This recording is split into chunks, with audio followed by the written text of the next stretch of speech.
This is the Eye for an Eye channel. Welcome to today's show. Some of you probably don't remember because I believe I did this video between multiple channels a couple of months ago about 23andMe being hacked, but there's an update on the 23andMe hacking, and I can't emphasize enough how important it is not to share your DNA with people. Now, you might say, well, I don't even understand why, because, of course, there's a hypnosis going on via these television shows like true crime, etc., where cases are being solved, cold cases from 50 years ago, all done by design. Everything they put out there has a meaning to it. And the subliminal messaging we see with those, the pushing of all these true crime shows isn't, oh, it's interesting, I want to watch it. It is two things. It is one, to want more surveillance, to want CCTVs everywhere, because people are asking for that now because cases are being solved because of footage of rings, etc. So they want people to have more security on their homes, thinking it's for their benefit. It's really for the government's benefit. And number two is the DNA, because they have this new type of technology where they can actually find out a killer based on the genetic code of a different family member and then start eliminating suspects, etc., based on that. People love it because they're like, oh, this guy's been getting away with it. Thankfully, we're able to. And of course, there's some truth to that being a good thing in the sense of capturing somebody out there who's very, very dangerous. But giving up your DNA is one of the worst things you could possibly do. Now, I've covered in the past how the Freemasons have their child identification programs where they're literally trying to get the DNA of young children. We've just seen the outbreak that occurred and how important it was to alter people's DNA codes. DNA is something we're going to hear more and more about because they want your DNA. They want to alter you, okay? It's called hacking humans. That's what this is about. So I'm going to play for you a clip. Now, 23andMe confirmed that they had hackers about a month ago or 2 months ago when I covered it.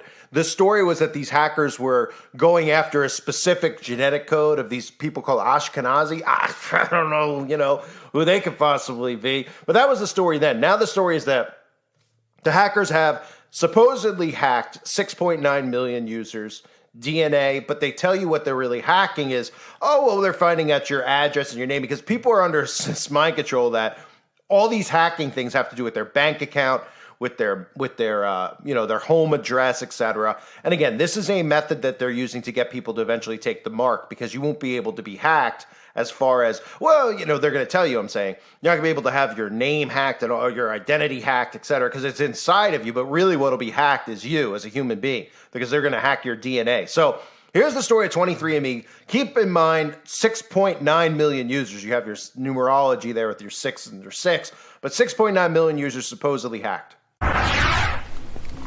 Do you have 23andMe? They say your personal info of nearly 7 million people, that's about half of all their customers, has now been compromised in a data breach. Now, the breach happened in early October. Hackers now have birth locations, profile pictures, and family names, and they have access to family tree information and potential relatives who have genetic matches. 23andMe says it's still in the process of notifying all of those affected by the breach and say you should update your password if you have a 23andMe account. So you can sit there and you ask yourself, why would anybody want to hack a 23andMe? What are they getting from a 23andMe? They're getting your DNA. Now, why would a regular person want that? Well, they don't. They're preparing you because the government is obviously the ones hacking all this stuff. They've been using celebrities over the last decade or so, going on these TV shows like I've covered over and over again, telling you their ancestry. This is done by design. Jeff Daniels, etc. Of course, you can always hear their little stories about how they're connected to the witch trials. I mean, the stuff I've covered in the past, this is all done by design. They subliminally have convinced people to give and send in their DNA to these corporations, thinking that, oh, well, what would they want my DNA for? Well, all they want is your DNA because they eventually want to hack humans. You might remember this compilation of clips from Yuval and his buddy Klaus Schwab, etc., talking about hacking humans. Well, the only way they could hack a human being is by hacking your DNA. And when they hack your DNA, okay, everybody has their own specific, unique DNA. That's what people should be thinking about when they see these true crime type shows, right? And they go, oh, everyone's got their own DNA code, so they, it's completely to that person specifically. It's theirs only, and that's because of God. That's how God created us. We all have our own DNA. We're all our own individuals. They want to remove that. That's why one of the things they want to do, the ultimate thing they want to do, is be able to hack your genetic code. Why? Well, God created you in his image with your own specific identity, your own DNA. They want to be able to control you down to the point of your DNA, which is why I believe it ties in with the mark, because you will no longer be human. Thus, you'll no longer belong to God. You'll belong to the God of this world, the devil. He wants your DNA. Here's them talking about hacking humans. The really big thing is hacking human beings.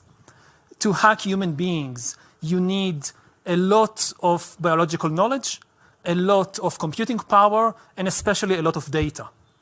If you have enough data about me and enough computing power and biological knowledge, you can hack my body, my brain, my life. You can reach a point when you know me better than I know myself.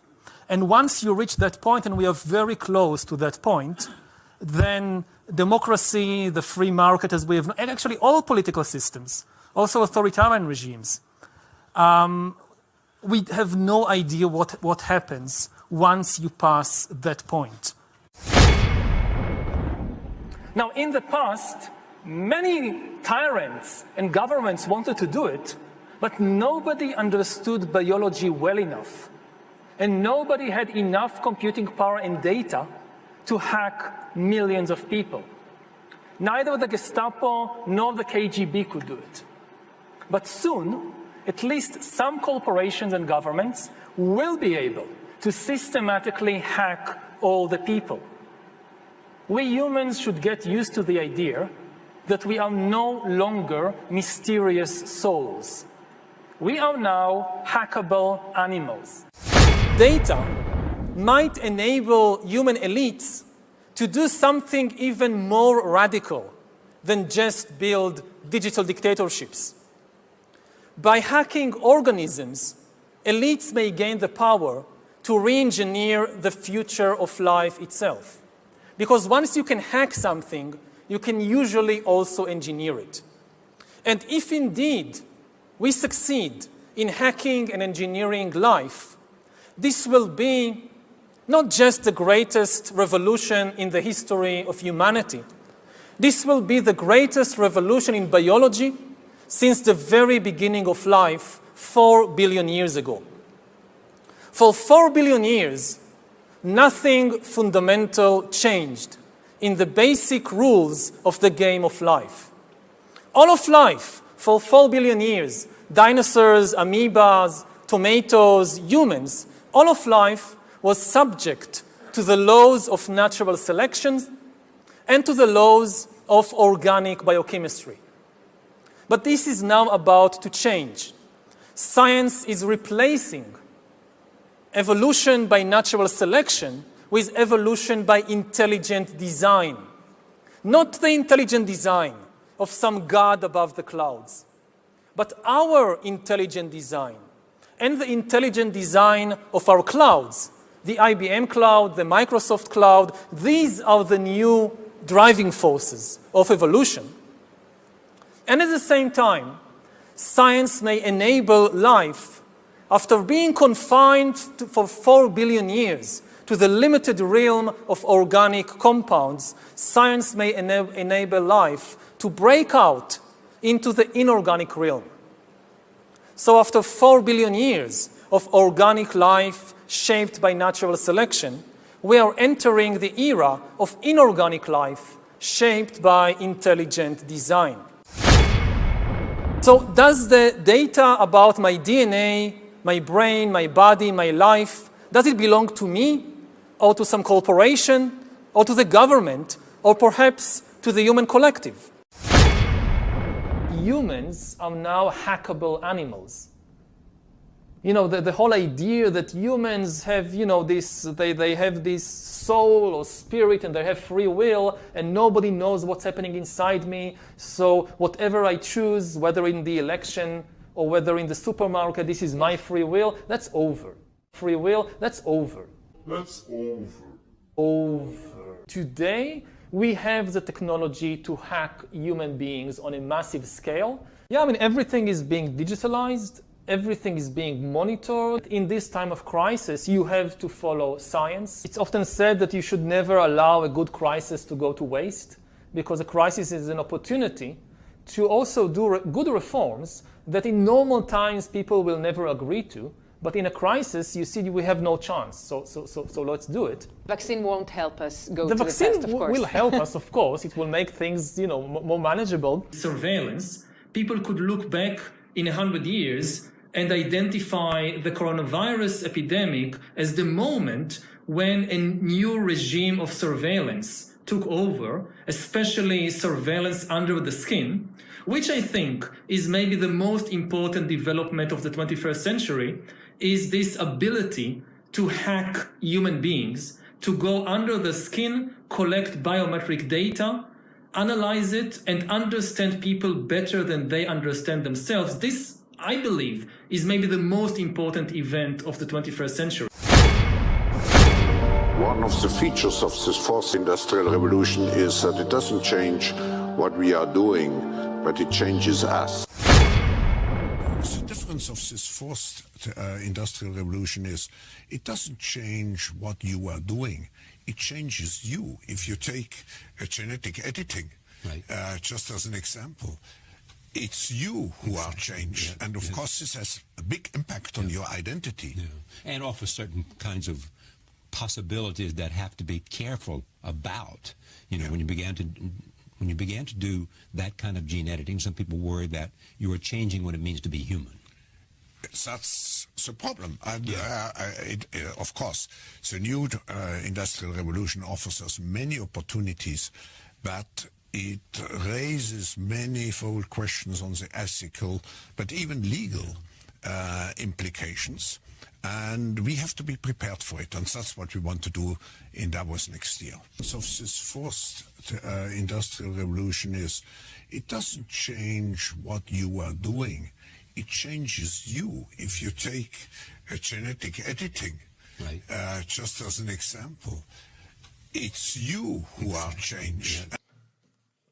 So they want to hack human beings. They're obsessed with this. And how do they do this? Well, they try and they openly are talking about all this stuff with DNA, which makes people willingly submit their own DNA thinking that it's some innocent, wonderful thing that they're doing. The reality of the matter is that it's not good. It's not wonderful. It's not helpful. What you're really doing is you are giving them access to you. Now, there's other things we could tie into that with being able to frame you by having your DNA. There's lots of stuff you can go deep down, you know, a thought hole, or it's not really a rabbit hole, a thought hole, and think about all the stuff they could do with your DNA. But ultimately, by giving them this, you're giving them total control and access to you, right? And then they'll have the ability to hack human beings, as you heard them specifically say. So people have willingly been doing this stuff because they're so dumb. And I know some of you might have done that, and don't take it as an insult, okay? I've done stupid things before. We've all done stupid things, and I get it that people have done this not thinking this through, thinking, oh, you know, I'd love to know who my great-grandfather's great-uncle was, and was I related to so-and-so? You could be angry if you're angry about doing that. Be angry at this system. Be angry at these celebrities who have convinced you that this is something that's normal to do. Again, they put these shows out there to subliminally play with your mind to make you think that it's a good thing. So you're hearing like, oh, Julia Roberts is related to who, even though you shouldn't care. The truth of the matter is all the celebrities who go on those shows are all related to each other, okay? They don't tell you that, but they're all related to each other. They're all part of the same bloodline, right? They want to do that and convince you that you should do that because you might find out that you're related to Julia Roberts. And thus the zombies follow suit. They always think, oh, the government would never do that. That's a crazy conspiracy, right? And you got to love how the building number on 23andMe is 322. You know what I mean? You got your skull and bones right there. So they just found out the genetic testing company 23andMe announced that hackers access personal data of 0.1% of customers, about 14,000 individuals. The company also said that by accessing those accounts, hackers were able to access a significant number of files containing profile information about other users. But 23andMe would not say how many other users were impacted by the breach that the company initially disclosed in early October. As it turns out, there were a lot of other users who were victims of this data breach, 6.9 million affected individuals in total. An email sent to TechCrunch late Saturday, 23andMe spokesperson Katie Watson confirmed the hackers accessed the personal information of about 5.5 million people who opted in to 23andMe's DNA relatives feature, which allows customers to automatically share some of their data with others. Big mistake. The stolen data included the person's name, birth year, relationship label, the percentage of DNA shared with relatives, ancestry reports, and self-reported location, okay? And the people hacking it, that's what you have to understand. The people hacking it, they aren't really hacking it. The government runs 23andMe. The government runs Ancestry. Okay, the governments and the corporations are one and the same, right? We're in a communist society now. So let's just get that out of the way for people out there that think that these are, someone just came up with this idea. The government's run and control it. All of that DNA is going right to the government. Okay, they're telling you that it's hacked. Why? Because eventually everyone's going to find out that all this stuff is out there in the open, but they're never going to tell you who's hacking it and who's doing these things and why they want these things, because they're never going to let you know that the government's the boogeyman who's doing all this stuff to you. So the thing they want to hack, the thing they want the most is your DNA. Okay? They want to be inside of you. That's why you hear all of this stuff. That's why we just had this whole outbreak occur, for those of you who are new to all this. Okay, I've been covering it for years. I've covered it for years before the outbreak occurred, about how important it was to have access to your genetic code, to be able to alter and change that. And that's what they just did. And now we're getting deeper into this, where we actually have people out there who aren't paying attention to these world rulers, these people who we think are just, oh, it's Yuval Harari. He's a great guy. Oh, and by the way, he's best buddies with Russell Brand, the truther. Give me a break, right? And they're out there talking about hacking human beings, and we're allowing them to freely exist in our society without arresting them for crimes against humanity. Why? Well, because they've dumbed us down, they've weakened us, they've softened us up, and they've got us obsessed with technology so much so that we don't think any of these people would ever use it for evil. They only use it for good, right? The good outweighs the bad. That's their motto as well. Your good deeds outweigh your bad deeds. That's the Baphomet for you, right? That's the duality they believe in. But the truth of the matter is there are no good deeds that these people are committing. Everything they're doing is for total control, including wanting and controlling and accessing your genetic code. So the 23andMe story continues. More and more people, you're going to hear this from all the other companies, just like all these fake hacking stories you'll hear out there. Again, the hacking stories are part of the formulated system as well. They want you to believe that all these people wearing hoodies are hiding and hacking people's information, and eventually the only safe thing to do will be to have everything embedded inside your body, because then there won't be hackers to hack your bank account, etc. Of course, they'll use these boogeymen as well to wipe out bank accounts. It's all done by design. Eventually, they're going to convince people that the best thing for them is to have this stuff embedded in their genetic code. And I believe fully that that is the mark, despite what some other people might believe. But I thank everybody for being here. I hope you're all doing well. God bless you as always, and your families.